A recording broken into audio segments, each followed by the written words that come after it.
Assalamualaikum warahmatullahi wabarakatuh. Alhamdulillah, sholawat dan salam kepada junjungan Nabi besar Muhammad Sallallahu Alaihi Wasallam. Selamat datang di channel Kisah. Kami akan membawakan kisah karomah Waliullah Indonesia yang sangat terkenal dengan sebutan Wali Songo. Cerita ini diambil dari artikel-artikel dan memakai gambar animasi ilustrasi. Langsung saja dari Waliullah yang pertama. Karomah pertama yang dimiliki oleh Maulana Malik Ibrahim atau lebih dikenal Sunan Gresik. Sunan Gresik yang memiliki nama asli Maulana Malik Ibrahim, adalah salah satu dari 9 wali atau wali songo yang menerima karomah dari Allah. Di antara karomah yang diterima Sunan Gresik adalah bisa mengubah beras menjadi pasir. Pada saat itu Sunan Gresik sedang melakukan perjalanan dan singgah di sebuah rumah. Rumah itu milik saudagar kaya. Menurut desas-desus masyarakat sekitar, pemilik rumah itu amat kikir. Padahal dia orang kaya yang memiliki berton-ton beras, dikisahkan saudagar kaya itu menerima kunjungan Sunan Gresik dengan ramah. Namun sesaat berselang, datanglah seorang pengemis, perempuan tua ke hadapan orang kaya itu. "Tuan, saya lapar sekali, bolehkah saya minta sedikit beras?" pinta perempuan tua itu sambil melirik ke karung beras yang berada di halaman. "Mana beras? Saya tidak punya beras." "Karung-karung itu bukan beras, tapi pasir," ujar orang saudagar kaya itu. Pengemis tua itu tertunduk sedih. Ia lalu beranjak pergi dengan langkah kecewa. Kejadian itu disaksikan langsung oleh Sunan Gresik. Ternyata apa yang dia dengar dari gunjingan masyarakat sekitar tentang orang kaya itu sangat kikir adalah benar. Sunan Gresik pun bergumam dalam hati dan berdoa. Tiba-tiba ramah tamah antara Sunan Gresik dan orang kaya itu terhenti karena terdengar teriakan salah seorang pembantu orang kaya itu. "Celaka Tuan, celaka, saya tadi melihat beras kita sudah berubah jadi pasir. Saya periksa karung lain, isinya pasir juga," kata pembantu itu dengan suara bergetar. Orang kaya itu terkejut, segera dia beranjak dari duduknya, dihampirinya karung-karung beras yang merupakan harta kekayaannya itu. Ternyata benar, beras dalam karung-karung itu telah berubah menjadi pasir. Seketika tubuh orang kaya itu lemas. Dia pun bersimpuh menangis. Sunan Gresik lalu menghampirinya. "Bukankah engkau sendiri yang mengatakan bahwa beras yang kau miliki itu pasir, kenapa kau kini menangis?" tanya Sunan Gresik. "Maafkan saya Sunan, saya mengaku salah. Saya berdosa," ungkap orang kaya itu meratap dan bersimpuh di kaki Sunan Gresik. "Minta maaflah kepada Allah dan pengemis tadi. Kepada merekalah permintaan maafmu seharusnya kau lakukan," ujar Sunan Gresik. Orang kaya itu tampak menanggung penyesalan yang sangat dalam. Ia mengutuk dirinya sendiri yang telah berbuat kezaliman kepada pengemis tua tadi. Kepada Sunan Gresik dia berjanji akan mengubah semua perbuatannya. Sunan Gresik lalu kembali berdoa, dan dengan izin Allah, beras yang telah berubah menjadi pasir itu menjadi beras kembali. Karena kekuatan yang berasal dari Allah memungkinkan kejadian itu. Orang kaya tersebut tidak membohongi lisannya. Dia berubah menjadi dermawan, tak pernah lagi dia menolak pengemis yang datang. Karomah kedua yang dimiliki Raden Rahmat atau lebih dikenal Sunan Ampel. Sunan Ampel yang memiliki nama asli Raden Rahmat adalah salah satu dari 9 wali atau wali songo yang menerima karomah dari Allah. Di antara karomah yang diterima Sunan Ampel adalah bisa menghidupkan orang mati hingga 9 kali. Karomah Sunan Ampel ini sangat melegenda hingga saat ini karena ada bukti nyata dari karomah tersebut, yaitu berupa 9 makam Mbah Soleh sebanyak 9 berjajar di samping Masjid Agung Sunan Ampel di Surabaya, Jawa Timur. 9 makam tersebut membuktikan bahwa Mbah Soleh pernah hidup dan mati hingga 9 kali. Dikisahkan Mbah Soleh adalah marbot di Masjid Ampel yang merupakan murid Sunan Ampel. Sunan Ampel sangat suka melihat suasana masjid selalu rapi dan bersih karena Mbah Soleh sangat rajin membersihkannya.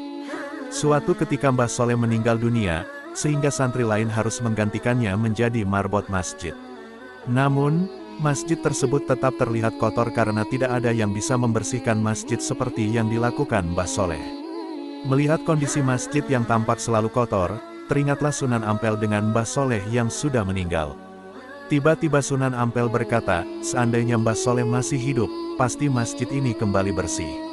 Allahu Akbar. Tiba-tiba Mbah Soleh hidup lagi dan sudah berada di pengimaman masjid sedang menyapu lantai. Seluruh lantai pun menjadi bersih lagi. Orang-orang terheran melihat Mbah Soleh hidup lagi. Beberapa bulan kemudian Mbah Soleh wafat lagi dan dimakamkan di samping makamnya yang dulu. Lalu masjid menjadi kotor lagi, Kemudian terucaplah kata-kata Sunan Ampel seperti dulu, seandainya Mbah Soleh masih hidup, pasti masjid ini kembali bersih. Allahu Akbar, tiba-tiba Mbah Soleh hidup lagi. Hal ini terulang beberapa kali hingga makam Mbah Soleh berjejer ada 8 di samping masjid. Namun ketika makam Mbah Soleh berjumlah 8, Sunan Ampel wafat pada tahun 1481 Masehi dan disusul beberapa bulan kemudian, Mbah Soleh meninggal dunia, sehingga makam Mbah Soleh total ada 9. Karomah ketiga yang dimiliki Raden Maulana Makdum atau Sunan Bonang. Dalam kisah kali ini dikisahkan karomah Sunan Bonang. Sunan Bonang adalah salah satu anggota Wali Songo, memang dikenal sebagai wali yang istimewa, karena beliaulah seorang berandal perampok Lokojoyo atau Raden Said bisa masuk Islam hingga mendapatkan karomah wali dan dikenal sebagai Sunan Kalijaga. Selain putra dari Sunan Ampel, Sunan Bonang juga merupakan guru dari Sunan Kalijaga yang kala itu awal pertemuannya adalah sebagai perampok. Saat itu Raden Said ingin merampok tongkat Sunan Bonang yang berlapis emas. Namun ternyata karomah Sunan Bonang yang satu itu jauh lebih hebat dari apapun. Tongkat Sunan Bonang memang terkenal sangat sakti. Sunan Bonang bahkan dapat mengubah benda apa saja menjadi emas berlian. Tongkat tersebut berlapis emas dan membuat siapa saja tergiur untuk memiliki tongkat sakti itu, termasuk muridnya, Raden Said atau Sunan Kalijaga. Awal pertemuan Sunan Bonang dan Raden Said atau Sunan Kalijaga adalah di hutan. Melihat tongkat berlapis emas tersebut, tentunya Raden Said ingin mengambil paksa tongkat tersebut dari tangan Sunan Bonang. Dengan sekali tunjuk buah kolang-kaling yang ada di hadapan Sunan Bonang, seketika itu pula buah kolang-kaling pun berubah menjadi segerombolan emas. Ternyata kesaktian tongkat Sunan Bonang terletak pada hati sang Sunan Bonang yang memang sangat suci. Ketaatan, keimanan dan ketakwaan Sunan Bonang kepada Allah sangatlah luar biasa. Dan ini membuat beliau dikaruniai oleh Allah berupa karomah-karomah yang bisa mengubah apa saja menjadi emas. Namun, ketika tongkat sakti itu dipegang oleh selain Sunan Bonang, tentu saja serta-merta kekuatannya akan hilang. Tongkat itu tidak lagi bisa mengubah benda menjadi emas. Melihat kesaktian sang Sunan melalui tongkat Sunan Bonang, seketika itu juga Raden Said menyatakan bahwa dirinya siap menjadi murid sang Sunan. Sunan Bonang memang tak pernah berhenti berzikir kepada Allah, karena ibadah zikir beliau inilah yang membuat Allah menurunkan roh-roh satir emas dari langit ketujuh kepada Sunan Bonang. Selain tongkat, Sunan Bonang sebenarnya hati sang Sunan itulah yang mampu mengubah segalanya menjadi emas. Karomah yang sangat berharga bagi beliau adalah emasnya budi pekerti, adab, tata krama terhadap Allah dan terhadap sesama makhluk Allah. Karomah ini yang sering kita lupakan dari sosok aulia Sunan Bonang dan Wali Songo lainnya. Karomah keempat yang dimiliki Raden Qasim atau Sunan Derajat. Pada waktu Raden Qasim beranjak dewasa, tugas dakwah tetap harus ia emban, walau hati menyanyikannya, berat suci menegakkan kalimat Allah harus diutamakan. Berlayarlah ke dusun barat Gresik, ada di arah yang menunggu kerja dakwahmu, titah Sunan Ampel kepada putranya yang sebahu muridnya itu. Raden Qasim berbakat, ia pun berkemas untuk berangkat. Dengan menumpang wisatawan dari Raden Qasim berlayar, ia berangkat dari pelabuhan di Surabaya. Tekadnya sudah bulat, harus dilakukan dengan amanah. Segala rintangan yang akan menghadang akan dihadapinya dengan hati tabah. Angin yang baik akan membuat pelayaran Raden Qasim lancar. Selepas pelabuhan tak ada tanda-tanda bahwa cuaca akan memburuk, tetapi laut memang menyimpan 1000 misteri, dan manusia hanya bisa menganggap duga. Saat berada di tengah-tengah rimba lautan, tiba-tiba muncul badai yang sangat dahsyat. Biduk itu terombang-ambing, dipermainkan ombak tanpa ada daya sedikit pun. Terang saja biduk itu menjadi seperti korek api dalam aliran sungai, diseret badai di tengah laut yang jauh dari daratan. Akhirnya sebuah pulau membuat perahu itu hancur berkeping-keping. Sang nelayan terlempar tak kenal nasibnya. Sementara Raden Qasim masih mampu meraih dayung perahu dan menjadikannya sebagai alat untuk mengapung. Beberapa saat lamanya di tengah gemuruh badai yang mengamuk, Raden Qasim bertahan dengan hari itu, sampai kemudian pertolongan yang tak diduga-duga datang menghampiri. Seekor ikan talang tiba-tiba muncul dan berenang. Raden Qasim, putra Sunan Ampel yang mulai didera kepanikan ini, segera menemukan bahwa ikan yang dikirim Allah untuk menolongnya. Ikan itu membentangkan punggungnya untuk dinaiki Raden Qasim. Pria berhati lembut itu dengan senang hati menaikinya. Konon, tak hanya ikan talang yang menolong Raden Qasim, ikan cucut juga mempersilahkan dirinya dinaiki adik Sunan Bonang ini. Dengan cepat kedua ikan itu melaju membawa Raden Qasim lepas dari badai. Tak terkadang lama Raden Kosim bisa selamat sampai di pantai nelayan yang kemudian dikenal sebagai Kampung Jelak, Banjarwati. Inilah kisah karomah paling masyhur Raden Kosim yang mengingatkan kita pada kisah Nabi Yunus yang juga ditimpa badai. Ikan paus kemudian menelan Nabi Yunus, namun ia tetap selamat sampai dibawa ke tepi pantai. Karomah kelima yang dimiliki oleh Muhammad Ainul Yakin atau lebih dikenal Sunan Giri. Merubah pasir menjadi barang dagangan Raden Paku di masa kecilnya sering membantu ibunya berdagang. Suatu ketika ikut berlayar ke Kalimantan untuk berdagang sesampainya di Kalimantan, Sunan Giri tak menjual dagangannya secara kontan. Tetapi boleh secara hutang atau dicicil pembelinya. Bahkan sebagian dagangannya sering dibagikan kepada fakir miskin. Melihat hal tersebut, Abu Hurairah selaku orang kepercayaan Nyai Ageng Pinati memperingatkannya. Karena bisa saja pulang ke Jawa, dengan hasil tangan kosong tanpa mendapat untung. Hal itu pun ternyata benar. Setelah 10 hari dan akan pulang ke Jawa, orang yang mengambil barang kepada Sunan Giri belum juga lunas. Sehingga kapal yang dipimpin Abu Hurairah pulang ke Jawa tanpa membawa apa-apa. Alasan lain adalah kapal yang ditumpangi harus memiliki berat, agar menjaga hantaman ombak karena kapal yang ringan. Sehingga Sunan Giri memerintahkan agar para rombongan kapal itu mengisi karung dengan pasir dan batu agar kapal memiliki muatan. Sampai di Gresik, Abu Hurairah menyampaikan hal tersebut kepada Nyai Ageng Pinati, otomatis akan membuat marah kepada Sunan Giri. Namun Raden Paku tetap tenang, lalu meminta ibunya dan Abu Hurairah melihat karung tersebut. Betapa terkejutnya Nyai Ageng Pinati dan Abu Hurairah mendapati karung itu telah berubah menjadi barang dagangan. Seperti damar dan rotan. Atas kejadian ini Nyai Ageng Pinati semakin sadar bahwa anak angkatnya ini memiliki karomah luar biasa. Karomah keenam yang dimiliki Syarif Hidayatullah atau lebih dikenal Sunan Gunung Jati. Suatu ketika Syarif Hidayatullah yang terkenal dengan Sunan Gunung Jati atau Syekh Maulana tengah berjalan-jalan dan tak sengaja bertemu Ki Kuwu Sangkanurip. Saat itu Ki Kuwu Sangkanurip tengah menyadap tuak secara berlebihan sehingga ditegurlah oleh Syarif Hidayatullah. Ternyata teguran itu membuat Ki Kuwu naik pitam dan menghentikan proses penyadapan tuaknya dan mengejar Syarif Hidayatullah.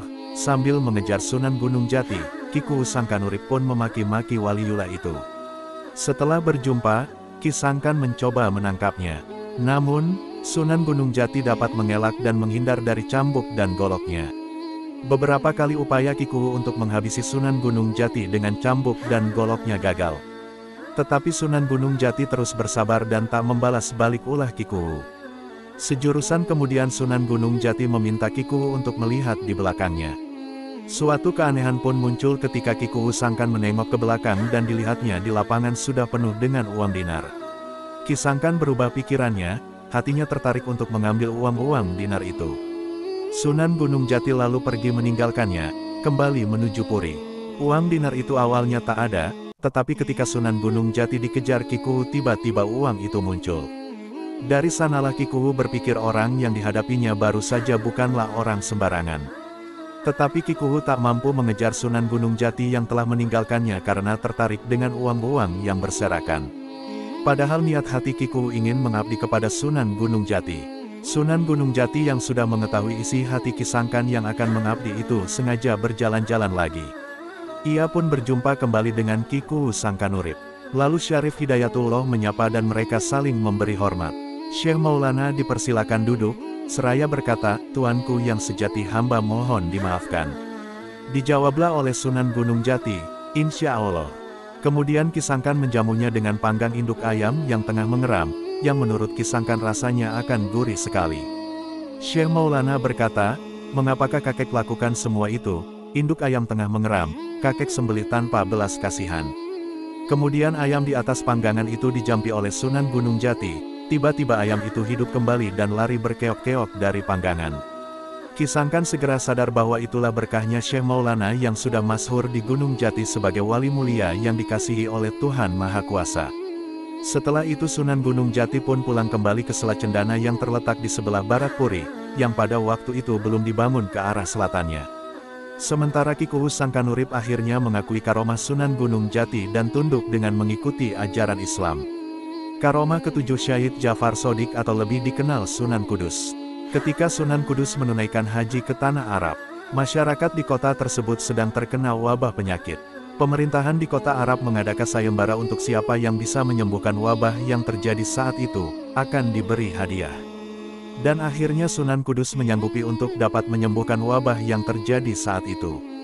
Atas izin Allah, Sunan Kudus dapat menyembuhkan penyakit wabah yang menjangkiti masyarakat. Maka atas jasanya, beliau akan diberi hadiah oleh Amir dari Arab. Namun Sunan Kudus menolaknya. Beliau malah meminta sebuah batu yang berasal dari Baitul Maqdis, dan batu itu dibawa oleh beliau ke Jawa dan diletakkan di area imam di Masjid Kudus. Karomah ke-8 yang dimiliki Sunan Kalijaga. Karomah pertama adalah kemampuan Sunan Kalijaga untuk menghilang dan muncul kembali. Kisah ini terjadi ketika Sunan Kalijaga sedang berdakwah di daerah Demak. Ia bertemu dengan seorang raja yang bernama Ranawijaya yang sangat sombong dan angkuh. Sunan Kalijaga menyamar sebagai seorang penjual rumput dan mencoba memberi nasihat kepada raja. Namun, raja tidak mau mendengarkan dan malah mengusir Sunan Kalijaga. Sunan Kalijaga pun menunjukkan karomahnya dengan cara menghilang dari hadapan raja. Raja Ranawijaya sangat terkejut dan bingung mencari Sunan Kalijaga. Ia pun menyesali perbuatannya dan berdoa agar Sunan Kalijaga mau kembali. Tiba-tiba, Sunan Kalijaga muncul kembali di depan raja dengan senyum ramah. Raja Ranawijaya sangat terharu dan takjub melihat karomah Sunan Kalijaga. Ia pun memohon maaf kepada Sunan Kalijaga dan bersedia mendengarkan ajaran Islam. Ia juga mengundang Sunan Kalijaga ke istananya dan meminta agar diajari tentang Islam. Dengan demikian, Sunan Kalijaga berhasil mengislamkan Raja Ranawijaya dan rakyatnya dengan karomahnya yang bisa menghilang dan muncul kembali. Karomah ke-9 yang dimiliki oleh Sunan Muria. Karomah Sunan Muria salah satunya ucapan seorang wali yang sangat tajam atau mustajab. Seorang wali memiliki lisan yang mujarab. Ketika berbicara alam semesta mengiyakan dan mendapat ridho ilahi. Sehingga apa yang diucapkan langsung terbukti seperti kisah Sunan Muria. Sunan Muria adalah putra dari Sunan Kalijaga yang menyebarkan agama Islam di tanah Jawa. Diceritakan saat itu Sunan Muria hendak meramaikan malam nuzulul Quran di bulan Ramadan. Sunan Muria menuju tempat Mbah Dudo, seorang ulama penyebar agama Islam di Kudus. Sunan Muria kerap mengunjungi atau silaturahmi kepada ulama sesama yang menyebarkan Islam. Di tengah jalan Sunan Muria bertemu dengan Umara dan Umari, yang merupakan santri Mbah Dudo. Mereka sedang mencabuti bibit padi di sawah pada malam hari nuzulul Quran. Sunan Muria menegur kedua santri itu, "Loh, malam nuzulul Quran kok tidak membaca Al-Quran, malah di sawah berendam di air seperti bulus saja." Lantas seketika kedua santri itu saling bertatap mata dan gugup melihat Sunan Muria yang menegurnya. Dan ucapan Sunan Muria ampuh, Umara dan Umari berubah menjadi bulus atau kura-kura air tawar. Mengetahui hal tersebut, Mbah Dudo meminta maaf pada Sunan Muria atas kesalahan santri-santrinya. Tapi, apa boleh buat, semua sudah terlanjur, Umara-Umari telah berubah wujud dan tidak akan pernah bisa kembali jadi manusia lagi. Dari peristiwa yang terjadi pada Umara dan Umari menjadi pelajaran saat malam nuzulul Quran. Seharusnya membaca dan mempelajari Al-Quran dan tidak berkeliaran kemana-mana. Setelah kejadian itu Sunan Muria menancapkan tongkatnya di tempat tersebut dan keluar sumber air. Hingga kini tempat itu menjadi desa sumber. Sedangkan tongkat Sunan Muria menjadi pohon yang diberi nama Adem Ati. Kelak kalian akan menghormati 7 hari setelah pada lebaran Idul Fitri, kayaknya. Setelah kejadian itu, Sunan Muria pergi dari tempat tersebut sambil berdoa untuk keduanya.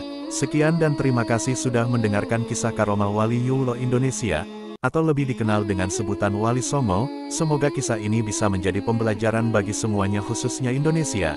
Dan semua karomah Wali Songo tidak lain dan tidak bukan itu bentuk kuasa Allah terhadap kekasihnya, sehingga Allah memberikan kelebihan kepada mereka, dan karomah yang Allah berikan ini sebuah wasilah untuk membantu para masyarakat Indonesia.